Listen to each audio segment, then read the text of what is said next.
directly behind me is a model of WFIRST. Okay, it's plastic, so it's not going to space or anything. But again, this was so that we can calibrate our instruments to the true size of a real telescope. All right, and as we're going to learn about in our next stop for some of you, it's satellite servicing, and then we'll flip groups, so we'll all get to go to satellite servicing. The big movement is to create modular design in satellites, and serviceable satellites. Okay, no more of this one and done stuff. Okay, it's very expensive to launch new satellites. Take Landsat, the Landsat missions, for example. You know, we're approaching the launch of Landsat 9. Okay, that's 9 satellites that we've had to design, build, integrate, launch, millions of dollars at it. Okay, but I'm going to let them tell you about what we're going to try to do with Landsat 7. Okay, which is currently EOL, end of life. All right. Now we're applying that concept to stuff like WFIRST, modular design. You can see right here, this is the integrated instrument science module. This is where all the cameras, the sensors, and the thermal micro shutters are. Okay. Now someday, hopefully, those guys, which we're about to go talk to, will be able to design a robotic spacecraft to go out, yank that out, put a whole new set of cameras inside WFIRST. They essentially upgrade its camera capabilities.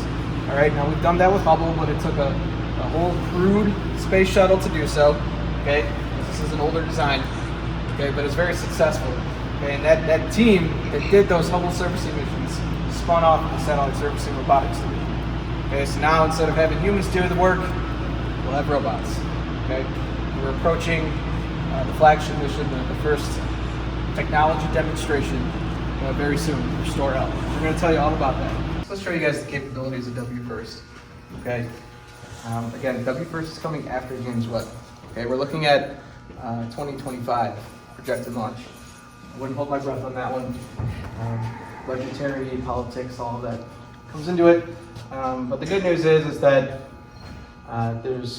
we're pretty much at the point of no return with this telescope. It can still be scrapped, but you might hear talk of that. Hopefully, it's going to continue on. I have no reason to think that it will be canceled. But basically what we're looking at with WFIRST, and well, first of all, it stands for the Wide Field Infrared Survey Telescope. Okay, infrared is the latest and greatest craze in astrophysics, because infrared telescopes allow us to see through gas and dust and look at objects that are otherwise opaque when we look at them with Hubble. Okay, now WFIRST has a different sort of camera sensor assembly. All right, there's a row of 6 cameras by 3. Okay, so totaling 18. And when you put them all together, this is the aperture you get. Okay, this is the field of view and a specific resolution. And just to give you an idea of Hubble's aperture at this resolution versus WFIRST, you can actually fit 100 Hubble apertures inside WFIRST. Okay, so a good way to think of WFIRST is Hubble on steroids. Okay, there's more reasons than one for that. The other reason is that this design may look a bit familiar. We in fact used Hubble's blueprint to design WFIRST. And the main reason for that is because WFIRST is going to be utilizing the same primary mirror that Hubble has. Okay, now Hubble was born with a spy satellite program, and that was the National Reconnaissance Office. Okay, and they built a bunch of Hubbles that were looking down. Okay, they made more mirrors than they were going to actually use. So NASA we called them up and we said, hey, we have this idea for a telescope that's going to look outwards. Fancy that, right? Get it above the atmosphere and take pictures of space. So we got one of those mirrors, and there was still another mirror left over, and we called them up again and we said, hey, we get that other mirror. We have this idea for an infrared telescope with this brand new fancy camera system. It's going to be able to take images that are 100 times larger, but at the same resolution as Hubble.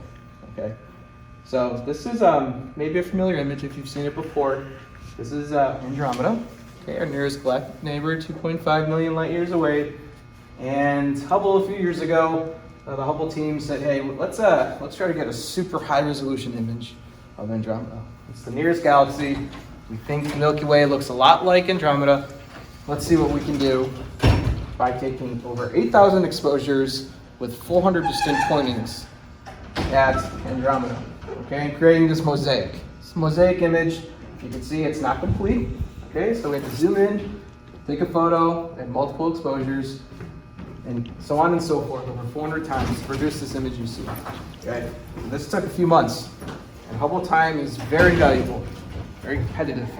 Okay, so we couldn't keep doing that to get the full image. So this is a nice preview of what WFIRST is going to give us in a matter of a day or two. Okay, so seriously, in a few exposures, we'll be able to get this. Now this is important for astrophysics on a few different levels. If you see all these bright stars, these are stars between us and Andromeda, so ignore those. But behind these bright stars, kind of looks like dust. All right, the lighting's not the best in here, but you can see these tiny little grains of sand. Now, those are individual stars with light years between them. All right. Now, it's of particular interest to astrophysics because general relativity sort of falls apart on a galactic scale. There's some forces at play that we don't quite understand. And so we give them names like dark matter and dark energy, okay? But astrophysicists, we want to figure this stuff out. So by taking this image every day, over the course of a few months, years, whatever, we'll be able to see how all of these hundreds of millions of stars in this single image will be interacting with each other. And that's going to help us refine our calculations for dark matter and dark energy. Okay, so that's of particular interest to astrophysicists. There's another piece of technology going into this telescope, which is a first. It's another first, and it's a coronagraph. Okay, so we have coronagraphs that are on our spacecraft now, and they're looking at the sun. They're creating an artificial eclipse. They allow us to study the coronosphere of the sun, the atmosphere. And we're going to apply that same concept to stars in our galaxy, and we're going to block out the starlight with the coronagraph and take direct images of exoplanets. Okay, so that's pretty fun too. Something we've only done a couple times with Hubble, and the exoplanets are about a pixel, and you can't really resolve anything. Not to say that this is going to show us pictures that look like Earth, you know, vast distances away, but we'll be able to actually see a circular object, and maybe some features of the atmosphere. Okay, a spectrograph is going to allow us to analyze the contents of the atmosphere as light passes through it. So that's all new and exciting for NASA. Okay. My family is dancing here. My wife said to kiss the rocks. Wow, look at that, Preeti. This would have been a beach environment. And he got umbrella, I got a trash cover.